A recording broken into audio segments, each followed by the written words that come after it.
আলহামদুলিল্লাহ, সমস্ত শুকর ও তারিফ সেই মহান আল্লাহ রাব্বুল ইজ্জতের দরবারে যে আল্লাহ রাব্বুল আলামিন আমাকে আপনাকে মহাব্বত করে ভালোবেসে আজকের পবিত্র দিনে পবিত্র স্থানে জুমার আগ মুহূর্তে কিছু বলার এবং শোনার সুযোগ তৌফিক পরিস্থিতি দান করলেন। সেই মহান রব্বুল ইজ্জতের দরবারে সকলে অন্তর থেকে শুকর আদায় করছি, সকলে পড়ছি আলহামদুলিল্লাহ। লক্ষ কোটি দুরূদ সালাম বর্ষিত হোক নবী গুল শিরোমণি আকা ইনামদার তাজদার মদিনা দুলালে আমিনা আহমদ মুজতবা মুহাম্মদ মুস্তাফা সাল্লাল্লাহু আলাইহি ওয়াসাল্লামের প্রতি সকলে মহাব্বতের সমস্যারে একসাথে পড়ছি সাল্লাল্লাহু আলাইহি ওয়াসাল্লাম।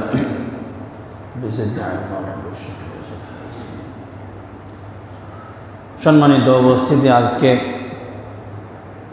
আরবি সম্ভাব্য তারিখ 27 জিলকদ, আর কয়েকটি দিন গেলেই জিলহজ মাস শুরু হবে।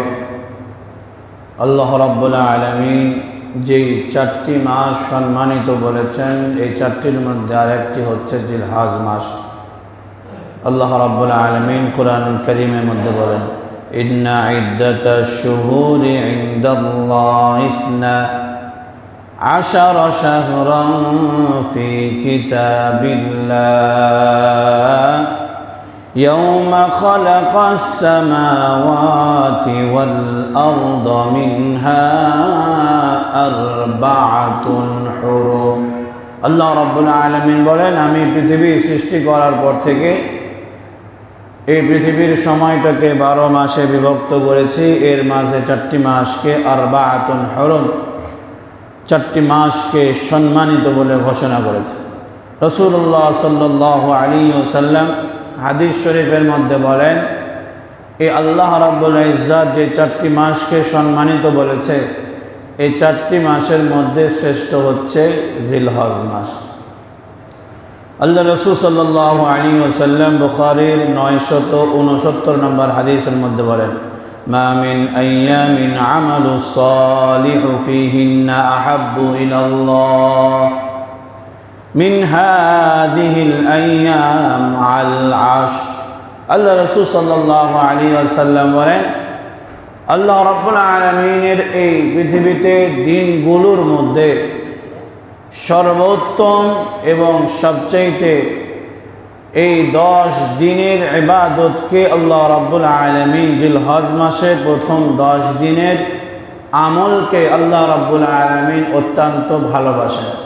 সাহাবায়ে কেরাম প্রশ্ন করলেন, ক্বালু ইয়া রাসূলুল্লাহ ওয়ালাল জিহাদু ফি সাবিলিল্লাহ।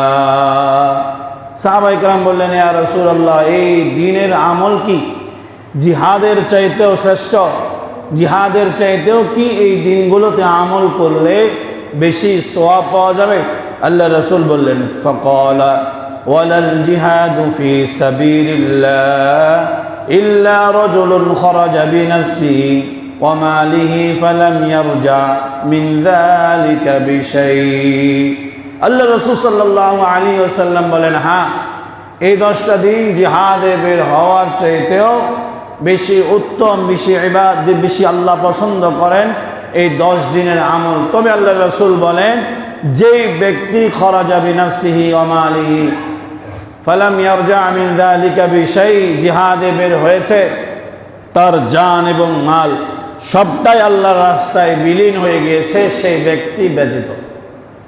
এই 10 দিন সামনে যে জিলহজ মাস আসছে, 1 তারিখ থেকে 10 তারিখ পর্যন্ত এই দিনগুলো অত্যন্ত গুরুত্বপূর্ণ। আল্লাহ রাব্বুল আলামিন এই দিনের ব্যাপারে কসম করেছেন সূরা ফজরের মধ্যে, ওয়াল ফজর ওয়া লায়ালিন আশর ওয়াশ শাফঈ ওয়াল ওয়াতর। আল্লাহ রাব্বুল আলামিন 10 দিনের কসম করেছেন। যেই 10 দিনের কসম করেছেন, তাফসীর কারকগণ বর্ণনা করেন সেই 10টা দিন হচ্ছে জিলহজ মাসের প্রথম 10 দিন। সুবহানাল্লাহি ওয়া বিহামদিহি। বুখারীর এই হাদিসের মধ্যে পাওয়া যায় 969 নম্বর হাদিসের মধ্যে।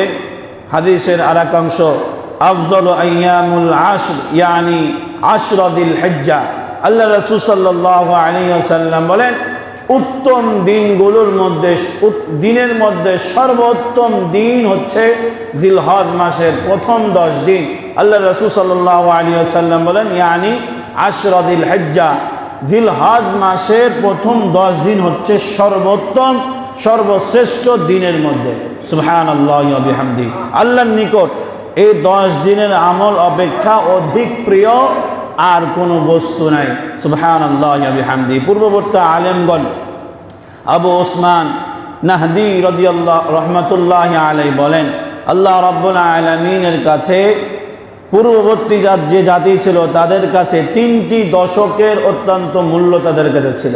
আল্লাহ রাব্বুল আলামিন এই 3টি দশকের অত্যন্ত মূল্য তাদের কাছে দিয়েছিলেন এবং আমাদের জন্য 3টি দশক অত্যন্ত গুরুত্বপূর্ণ। তার মধ্যে এক হচ্ছে রমজানের শেষ দশক। উম্মতে মুহাম্মাদী সহ গোটা বিশ্বের জন্য এই রমজান মাসের শেষ দশক অত্যন্ত গুরুত্বপূর্ণ, ফজিলতপূর্ণ। এরপরে মুহররমের আশুরা, যেটাকে আমরা বলি, মুহররমের প্রথম দশক সম্মানিত। এরপরে আর এক দশক সম্মানিত হচ্ছে জিলহজ মাসের প্রথম 10 দিন হচ্ছে আল্লাহ রাব্বুল আলামিনের কাছে সম্মানিত উপস্থিতি।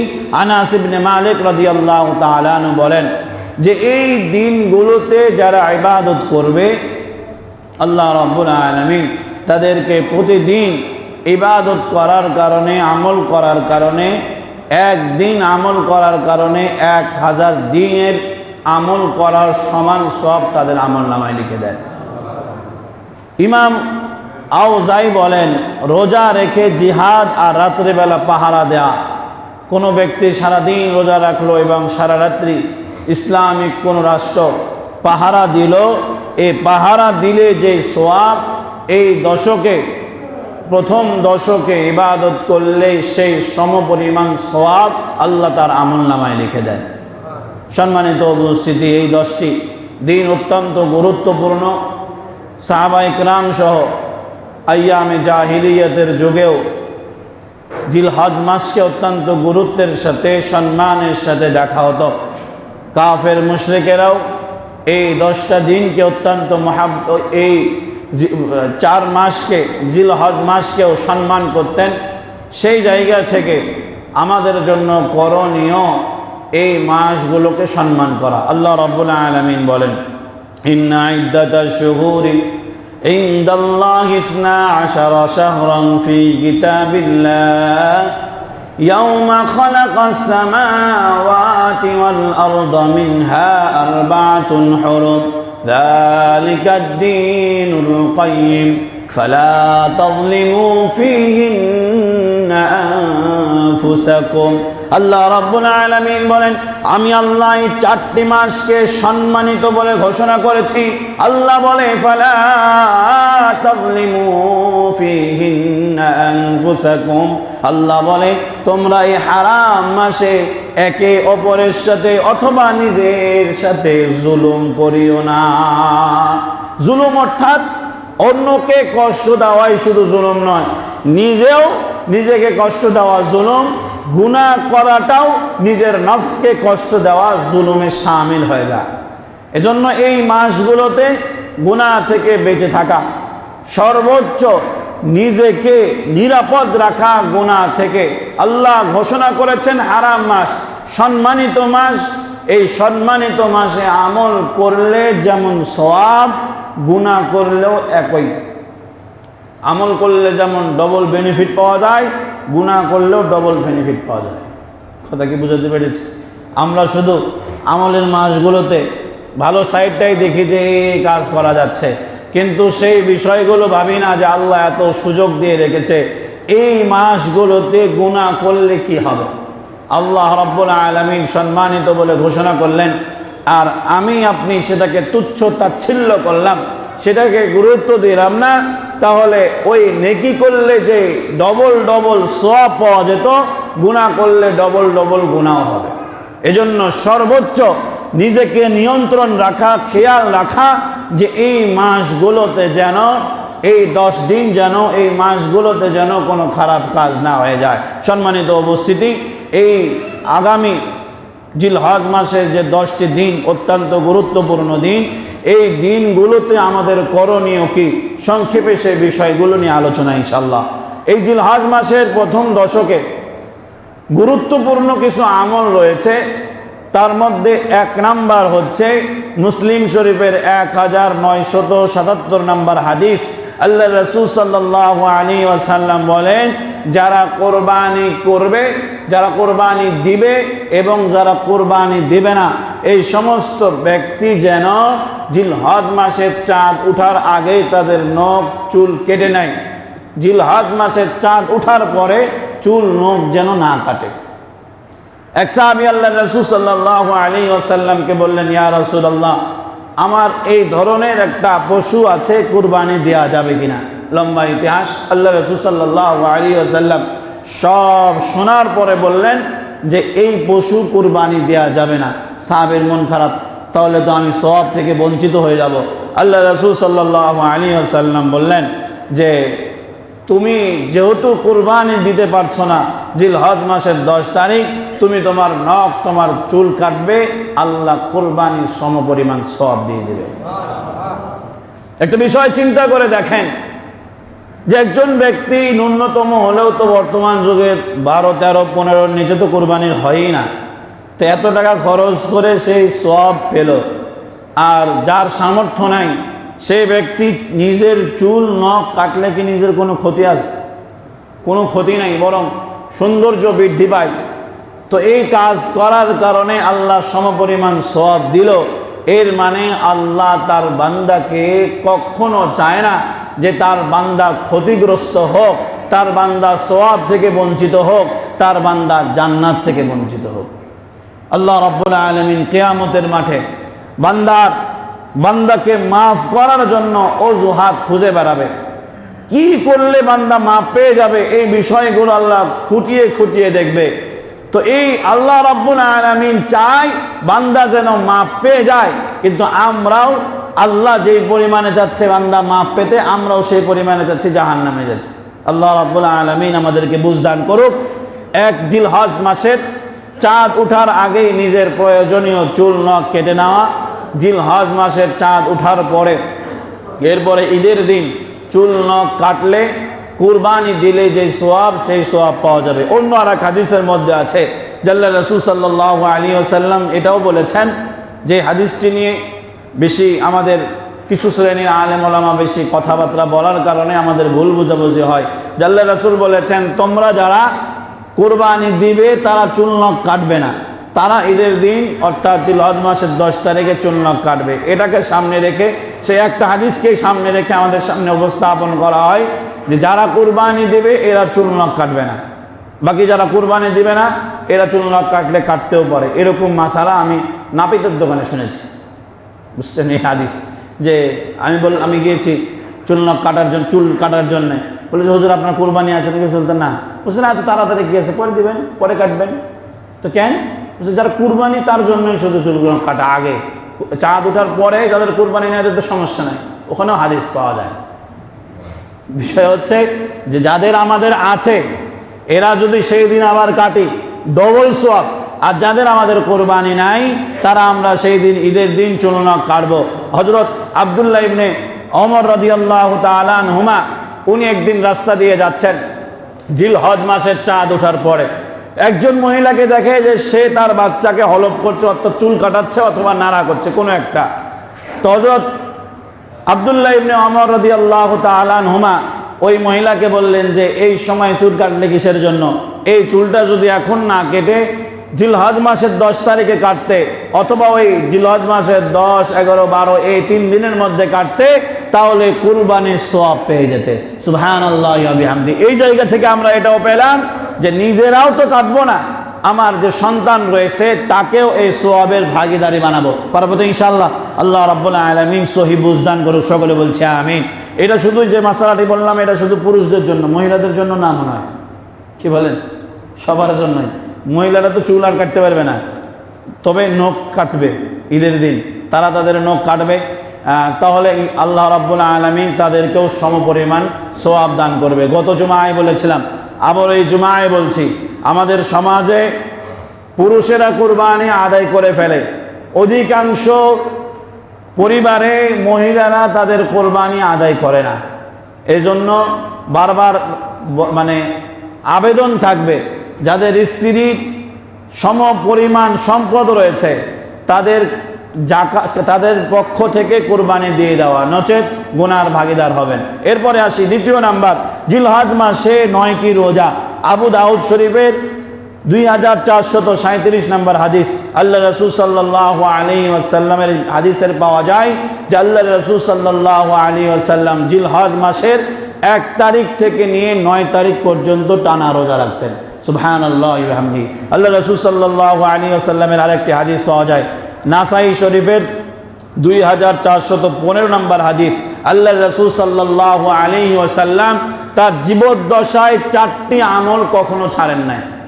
আল্লাহ রাসূল তার জীবদ্দশায় 4টি আমল কখনো ছাড়ে নাই। তার মধ্যে 1 নম্বর হচ্ছে মুহররমের প্রথম দশকের রোজা। এরপরে আল্লাহ রাসূল সাল্লাল্লাহু আলাইহি ওয়াসাল্লাম জিলহজ মাসের প্রথম দশকের এই রোজা, 9টি রোজা আল্লাহ রাসূল কখনো ছাড়তেন না। এরপরে আল্লাহ রাসূল সাল্লাল্লাহু আলাইহি ওয়াসাল্লাম প্রতি মাসের 3টি রোজা, আইয়ামে বীজের যে রোজা আমরা বলে থাকি, এই রোজা আল্লাহ রাসূল কখনো ছাড়তেন না।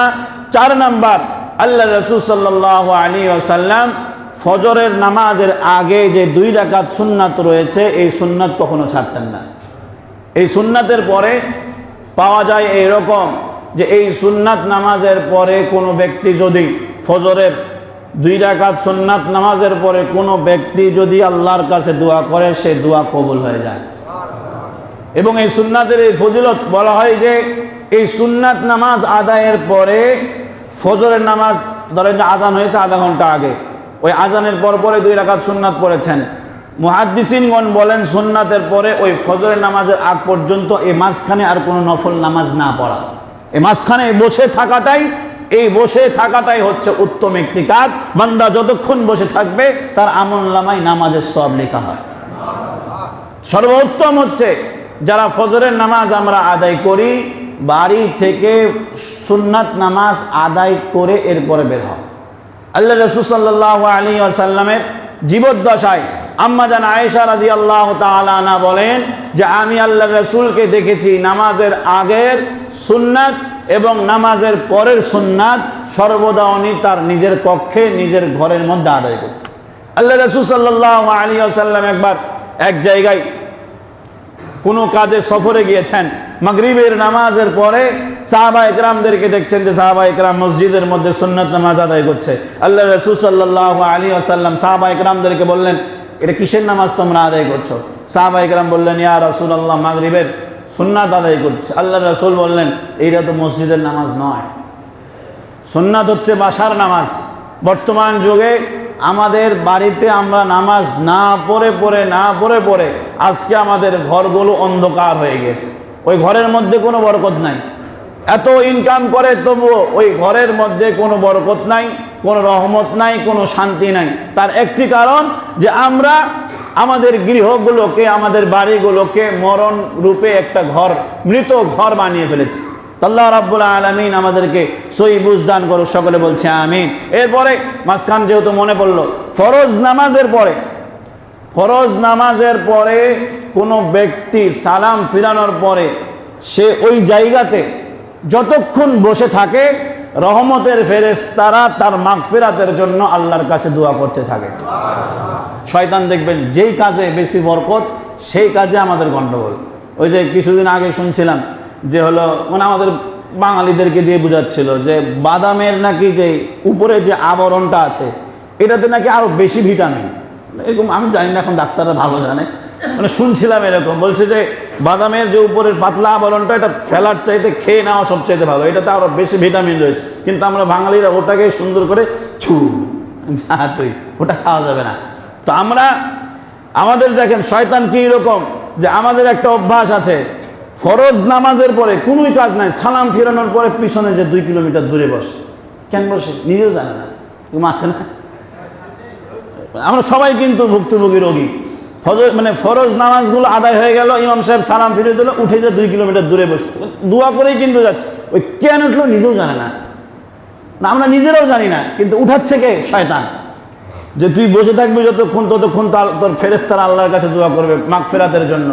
উঠে যা, ওইখানে গরম চাপাচাপি, কিন্তু ওই যে মানে কিসের জন্য উঠছে নিজেও জানে না। ফজরের সময় কিছু মনে করেন না যে আমরা যারা ফজরের নামাজ পড়ি, কয়েকজনই তো নামাজ পড়ি, সবাই তো আর পড়ে না। তো ওই যে আমরা যারা ফজরের নামাজ পড়ি, নামাজের পরে সুন্দরভাবে সবাই এক জায়গায় হয়ে যায়, আমরা হই, ইমাম সাহেব মাঝখানে থাকে, শোনা যায় না, এটা আমরা নেক হালতেই আমরা এক জায়গায় হই।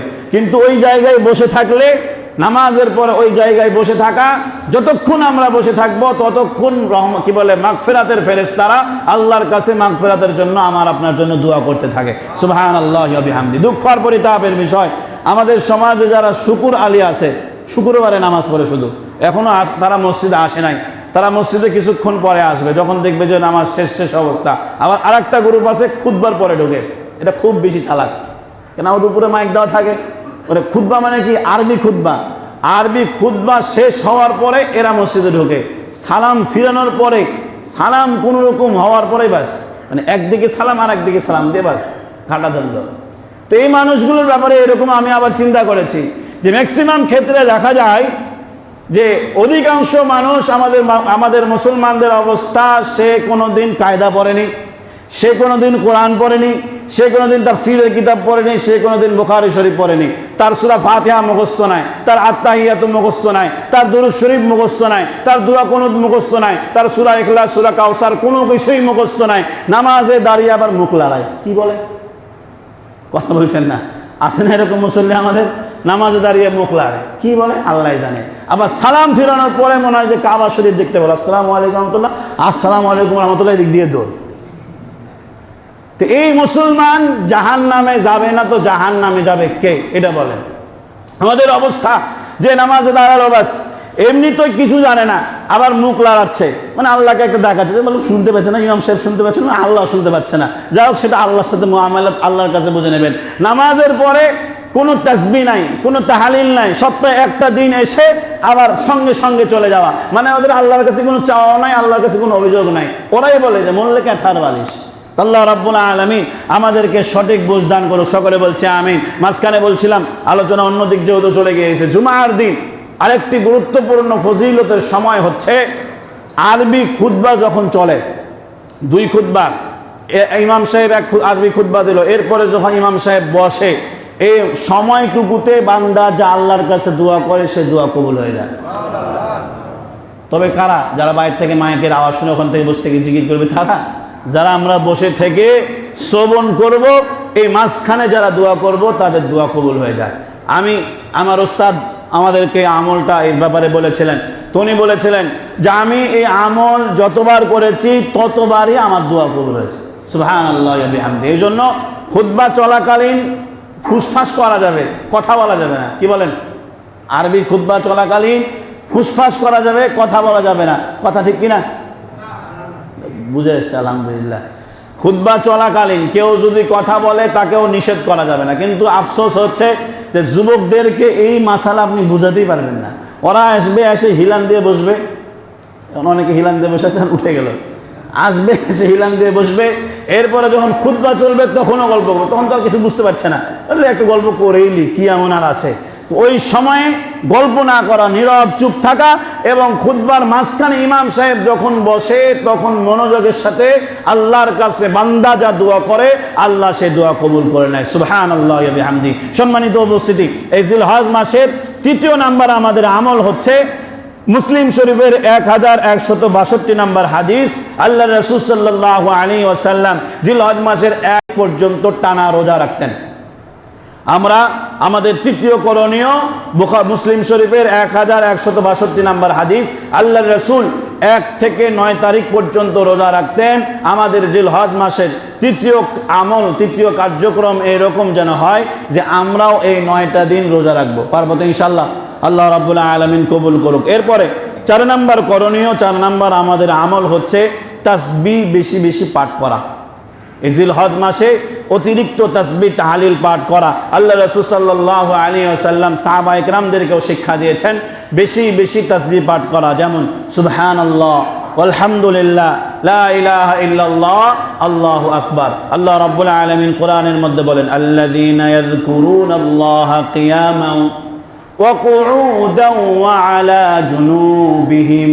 আল্লাহ রাব্বুল আলামিন তার যেই বান্দাগুলো আল্লাহর নামের জিকির করে, আল্লাহ রাব্বুল আলামিন তাদের উপরে খুশি হয়ে যায়। জিকির করার জন্য ওযু করা লাগে না, জিকির করার জন্য মসজিদে আসা লাগে না, আল্লাহর নামে যেখানে সেখানে তাসবিহ পাঠ করা যায়। আমরা অবশ্যই আল্লাহ রাব্বুল আলামিনের জন্য বেশি বেশি এই জিলহজ মাসে 4 নাম্বার আমাদের করণীয়, বেশি বেশি তাসবিহ পাঠ করব। 5 নাম্বার আমাদের এই 10 দিনের করণীয়, 9 জিলহজ ফজরের নামাজ থেকে নিয়ে 13 জিলহজ আসর পর্যন্ত তাকবীরে তাশরিক পাঠ করা, 23 ওয়াক্ত তাকবীরে তাশরিক পাঠ করা। আল্লাহু আকবার, আল্লাহু আকবার, লা ইলাহা ইল্লাল্লাহু আল্লাহু আকবার, আল্লাহু আকবার ওয়া লিল্লাহিল হামদ। প্রতি ওয়াক্ত নামাজের পরে একবার জোরে পাঠ করা ওয়াজিব।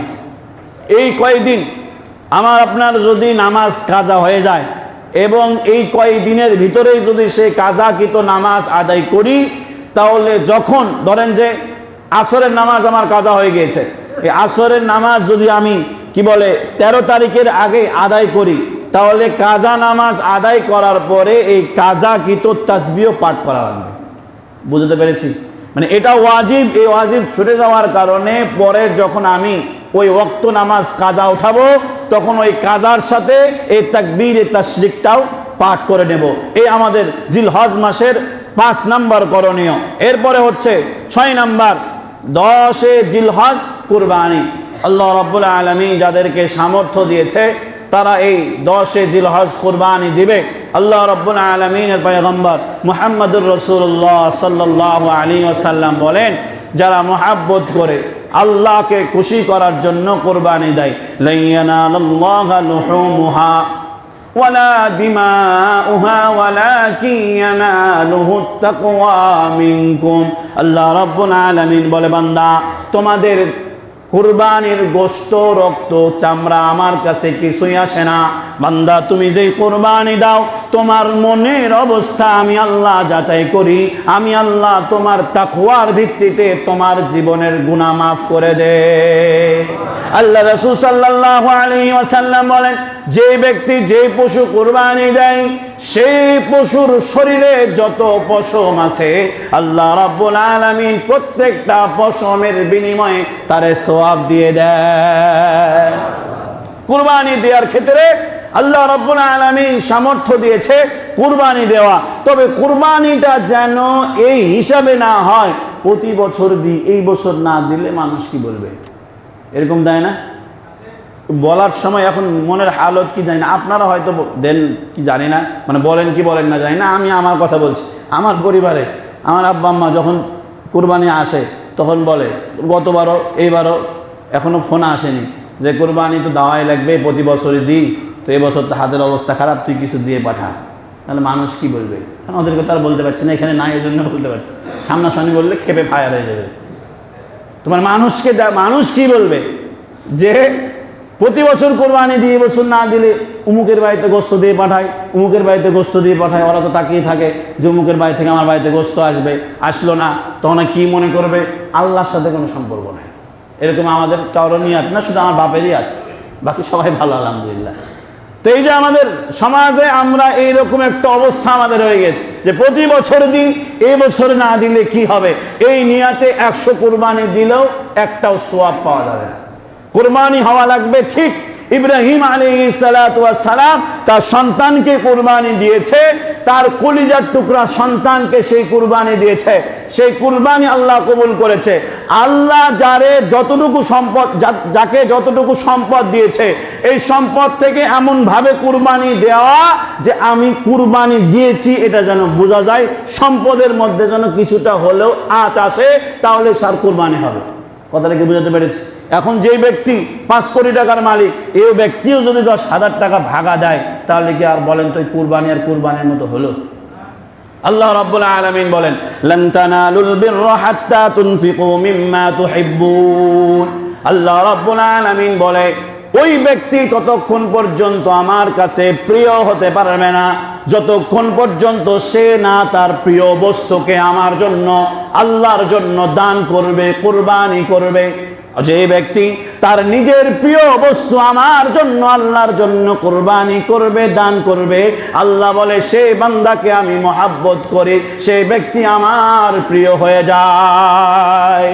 তো যেই ব্যক্তি ধরেন 5 কোটি টাকা আছে, 10,000 টাকা ওর কাছে কিছু, কথা বলছেন না, ওর কাছে 10,000 টাকা কিছুই না। এই জন্য যাকে আল্লাহ যেমন সামর্থ্য দিয়েছে তেমন কুরবানি দেওয়া, যাতে করে আপনার সম্পদের মধ্যে কিছুটা কি বলে নড়চড় হয়, ভূমিকম্প হয়, যে না কিছুটা গেল। বুঝাতে পেরেছি তো সকলকে ইনশাআল্লাহ? আল্লাহ রাব্বুল আলামিন আমাদেরকে বুঝদান করুক। এরপরে এই জিলহজ মাসের গুরুত্বপূর্ণ আর একটি কাজ হচ্ছে 7 নাম্বার, যাদেরকে আল্লাহ সামর্থ্য দিয়েছে হজ করা। আল্লাহ রাব্বুল আলামিন কুরআনুল কারীমে এই হজের ব্যাপারে বলেছেন, ওয়ালিল্লাহি আলান নাসি হিজ্জুল বাইত মান ইসতাতাআ ইলাইহি সাবিলা।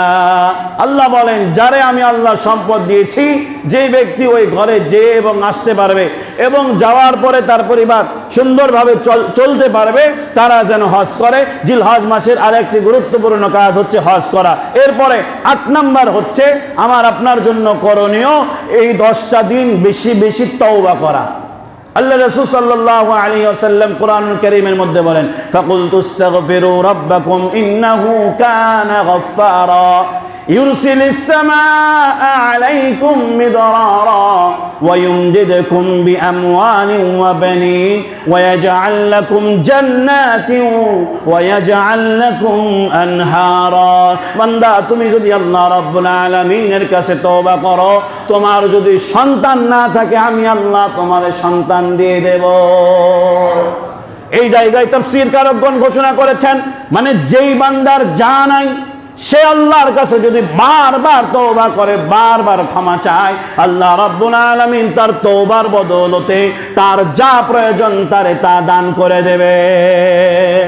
এজন্য এই 10টা দিন আমরা বেশি বেশি তওবা ইস্তেগফার করব, নামাজ না পড়লেও হবে। কি বলেন? কুরবানি ওয়াজিব আর নামাজ কি ফরজ। এই ওয়াজিব পালন করতে গিয়া ফরজ ছুটে যাচ্ছে। মানে কি, কুরবানির গরু কিনতে যে ফজর কি বলে জোহর নাই, আসর নাই, মাগরিব নাই, এইরকম পাবলিক একটাও এই ঘোষপাড়ায় নাই, আছে না নাই? কুরবানি ওয়াজিব আদায় করার জন্য এই কুরবানির হাটে গিয়েছে, হাটে যাওয়ার পরে ওই জোহরের সময় আগে বের হয়ে গেছে। কেন? তো রাস্তা দিয়ে যে গরুগুলো ঢুকবে হাটে, ওখান থেকে যদি পেয়ে যায় তাহলে কি বলে এই খাজনা দেয়া লাগবে না, এরকম আর একটা পাবলিক আছে যে তাহলে রাস্তায় যদি পেয়ে যায় তাহলে হাটের খাজনা দেওয়া লাগবে না, আগেই যে দাঁড়িয়ে যায়। এই যে ওই যে জোহরের নামাজের আগে দাঁড়িয়েছে, জোহর পড়লো না, আসর পড়লো না, মাগরিব পড়লো না, এশারের সময় স্টার্টিং নিয়ে আসছে আর বলছে জিতে গেছি। এই পাবলিক এই ঘোষপাড়াই নাই, চাঁপাইনবাবগঞ্জে অনেক আছে। ফরজ বিধান অমান্য করে ওয়াজিব পালন করছি। আরো একটা মজার বিষয়, ঈদের দিন জিলহজ মাসের 10 তারিখে যেদিন কুরবানির বিধান পালন করা হয়, সেদিন মসজিদে ইমাম মুয়াজ্জিন ছাড়া কাউকে পাওয়া যায় না। কেন বলেন তো? কুরবানি দিচ্ছে। কি এক সুন্দর বিষয় আমাদের। ইমাম মুয়াজ্জিনকেও পাওয়া যায় না ঠিকভাবে। ইমাম সাহেব দেখা গেলো ফোন দিয়ে বলছে মুয়াজ্জিন সাহেবকে যে শরীরে রক্ত বলে আসে, সময় লাগবে, আপনি চালিয়ে দেন। সবারই কথা বললাম যে আমাদের সবার অবস্থা এরকম যে কুরবানির দিন ওই যে ঠিক আবার এক গ্রুপ আছে যে তাদের খুব বেশি দায়িত্ব, গোস্ত দিতে যেতে হয়, ওই জন্য আগে ভাগে কুরবানির গোস্ত নিয়ে বের হয়ে গেছে। তো কি যে এখন গোস্তগুলো দেওয়া লাগবে, একবারে গোস্ত টোস্ত দিয়ে ফ্রেশ হব, এরপরে গোসল করব, এরপরে মসজিদে আল্লাহকে মুখ দেখাবো। তো এই জন্য এই বিষয়গুলো মনে রাখা, বেশি বেশি ইস্তেগফার করা, আল্লাহ রাব্বুল আলামিনের কাছে ক্ষমা চাওয়া। 9 নাম্বার বিষয় হারাম বর্জন করা। যা করছি আমরা এই 10টা দিন হারাম থেকে আমরা দূরে থাকার চেষ্টা করব। আল্লাহ রাব্বুল আলামিন শ্রেষ্ঠ দিনগুলোর মধ্যে 10টা দিনের ঘোষণা করেছেন। জিলহজ মাসের 1 থেকে 10 তারিখ পর্যন্ত শ্রেষ্ঠ দিন বলে ঘোষণা করেছেন। এই 10টা দিন হারাম থেকে দূরে থাকা, হারাম বর্জন করা। বিড়ি, সিগারেট আর মাদক খাওয়া যাবে। কি বলেন? কথা বলছেন না যে বিড়ি, সিগারেট, মাদক ছাড়া এমনি হারাম থেকে বাঁচা যাবে, এগুলো খাওয়া যাবে, এগুলোর মাসালা জায়েজ আছে। আল্লাহ রাব্বুল আলামিন আমাদেরকে বুঝদান করুন। যেহেতু হারাম বিষয় চলে আসে, আমাদেরকে, আমাদের সমাজকে, আমাদের রাষ্ট্রকে, আমাদের পরিবারকে এই হারাম বস্তুর মধ্যে আরেকটি বিষয় যেটি হচ্ছে মাদক আর নেশা, পরিবার সমাজ সবটাই নষ্ট করে দিচ্ছে এই নেশাগ্রস্ত ব্যক্তিরা। আমাদের সমাজ আরো বেশি ভয়ঙ্কর হয়ে যাচ্ছে এই নেশাকৃত ব্যক্তিদের চোখের সামনে।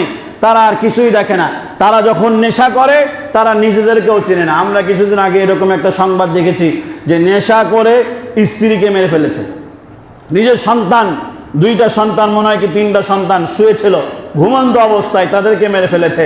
শালা ছিল, শালাকেও মেরে ফেলেছে, 5 জনকে সে মেরে ফেলেছে। একজন স্বাভাবিক বিবেকের মানুষ কখনো এই কাজ করতে পারে না। দুঃখ আর পরিতাপের বিষয়, আমরা শুধু আলোচনা করি যে যারা মাদক খায় তাদের বিষয়। এই মাদক যারা খায় তাদের রাস্তা যদি আমরা বন্ধ করতে পারতাম, তাহলে এই মাদক যারা খায় এরা আর মাদক খেতে পারতো না। অর্থাৎ যারা মাদক বিক্রি করে এদেরকে যদি আমরা বন্ধ করতে পারতাম, তাহলে আমাদের সমাজটা আর নষ্ট হতো না।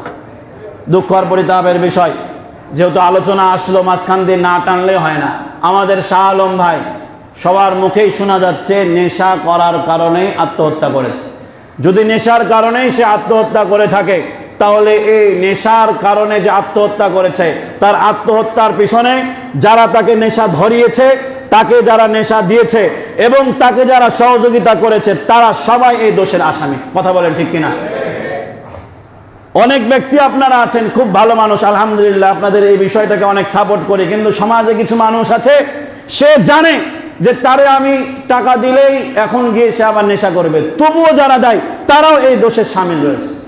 আমাদের সমাজে যে ব্যক্তিগুলো এই যে 200-500 টাকা দিয়ে নেশাকৃত ব্যক্তিদেরকে যারা সহযোগিতা করে না, যুবকরা তাদেরকে আর নেতা মানে না, বলে আগে ভালো ছিল এখন আর নাই, দেয় না, এখন খারাপ।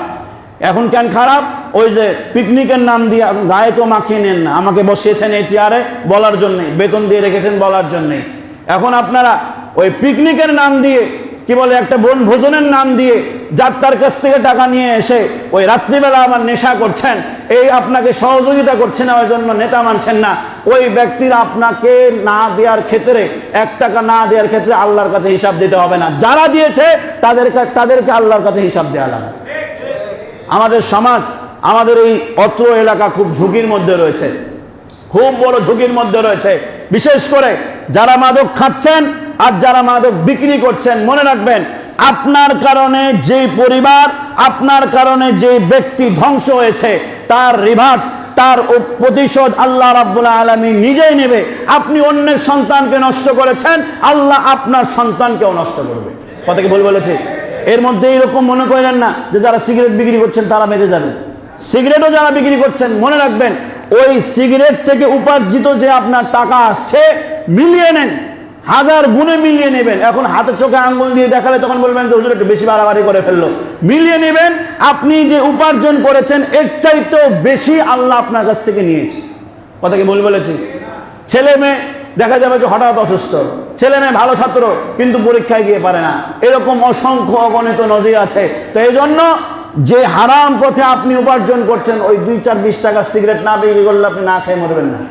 এখন এই ওয়াজ করার পরে এখন 2 সিগারেট আলা যদি এক জায়গায় বসে বলে তুই বিক্রি করিস না, আমি বিক্রি করবো, তা তো হয়ে গেল আর এক কাজ, ভালো বিক্রি হবে। আল্লাহ রাব্বুল আলামিন আমাদেরকে সঠিক বুঝ দান করুক। আমি কি বুঝাতে পারছি আপনাদেরকে যে যারা মাদক খায় এরা যেমন ধ্বংসপ্রাপ্ত, যারা মাদক বিক্রি করছেন, আপনি অন্যের পরিবার, অন্যের সমাজ, অন্য ব্যক্তিকে ধ্বংস করছেন, এর রিভার্স, এর প্রতিশোধ আল্লাহ রাব্বুল আলামিন নিজেই নেবে। মনে রাখবেন, লিখে রাখবেন, আপনারও ধ্বংস অনিবার্য, আপনার সন্তানের ধ্বংস অনিবার্য। যারা এই খাওয়া খেয়ে বড় হয়েছে সবাই ধ্বংসপ্রাপ্ত, কারো ইবাদত কবুল হবে না।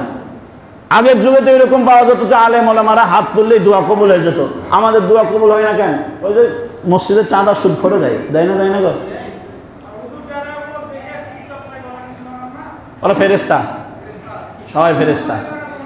এই যে মাঝখানে শুধু শাকিল ভাই বলেই দিল, যারা আপনারা চুপ আছেন এখন পর্যন্ত, এই একটা এরকম ঘটনা ঘটার পরেও যারা মনে করছেন যে আমার ঘরে তো এখন পর্যন্ত আসে নাই, 2 দিন পরে হোক, 10 দিন পরে হোক, আপনার ঘরেও যাবে, যাবেই যাবে। এই বাতাস আপনার ঘরেও ঢুকবে। এখন যারা চুপ আছেন, ওই যে বলেছিলাম আল্লাহ রাব্বুল আলামিন বলেছেন যে যারা অন্যায় করে এবং যারা অন্যায় কাজে বাধা দেয়, অন্যায় কাজে যারা বাধা দিয়েছে অনেক নজির রয়েছে, তারা বেঁচে গিয়েছে। যারা চুপ ছিল, কিছুই বলেনি, যে আমার উপরে আমার কিছু করার নাই, আল্লাহ তাদেরকে আগে ধ্বংস করেছে। ওই সব জায়গায় ওই হাদিস মারিয়েন না যে কি বলে, আল্লাহ বলেছে মন থেকে ঘৃণা করার জন্য। একটা হাদিস পেয়ে গেছে মন থেকে ঘৃণা করার জন্য। আপনি আপনার জায়গা থেকে কতটুকু প্রতিবাদ করেছেন ততটুকু আপনাকে করা লাগবে। মুখটাও কি আল্লাহ আপনাকে দেয়নি? সমাজে আপনারা যারা মান্যগণ্য রয়েছেন, আপনারা এক জায়গায় বসে যদি সিদ্ধান্ত নেন যে আমরা যারা উপর পর্যায়ে রয়েছি, আমরা সিদ্ধান্ত নিলাম, আরো 10টা ছেলেকে নিয়ে আমরা বসলাম যে আজকে থেকে আমাদের এলাকা মাদক মুক্ত হবে, তাহলে আর কেউ সাহস পাবে না। কিন্তু উপর মহলের আপনারাই তো চাচ্ছেন যে এরা চামচাই থেকে যায়, এরা চামচাই থেকে যাক। যারা দেয় এরা ম্যাক্সিমাম চাই, যুবকদের তো মাথার তালা বন্ধ হয়ে গেছে, মাথার বিবেক বন্ধ। এরা মনে করে গেলেই 200 টাকা পাচ্ছি। ওরা কখনোই চায় না যে আপনি মালিক হন, সবসময় আপনি যেন কর্মচারী থাকেন, এটাই তারা চায়। আল্লাহ রাব্বুল আলামিন আমাদেরকে সঠিক বুঝ দান করুক। আর সামনে যাব না। এরপরে 10 নাম্বার হচ্ছে এই 10টা দিন বেশি বেশি দোয়া করা, আল্লাহ রাব্বুল আলামিনের কাছে বেশি বেশি চাওয়া। এই যে আলোচনার মাঝখানে বলেছিলাম যে জুমার মাঝখানে 2 খুতবা চলাকালীন মাঝখানে দোয়া করলে কবুল হয়, ফজরের নামাজের সুন্নাতের পরে দোয়া করলে দোয়া কবুল হয়, রাত্রিবেলা ঘুমানোর পরে হঠাৎ করে যদি ঘুম ভেঙে যায়, ঘুম ভেঙে যাওয়ার পরে হঠাৎ করে ঘুম ভাঙার পরে বান্দা যদি আল্লাহর কাছে ওই রাত্রিবেলা দোয়া করে, ওই দোয়া আল্লাহর কাছে কবুল হয়ে যায়। তো আমরা এই 10টা দিন বেশি বেশি আমল করার চেষ্টা করবো ইনশাআল্লাহ। আল্লাহ রাব্বুল আলামিন আমাদের সবাইকে সঠিক বুঝ দান করুক। সকলে বলছে আমিন। সম্মানিত উপস্থিতি।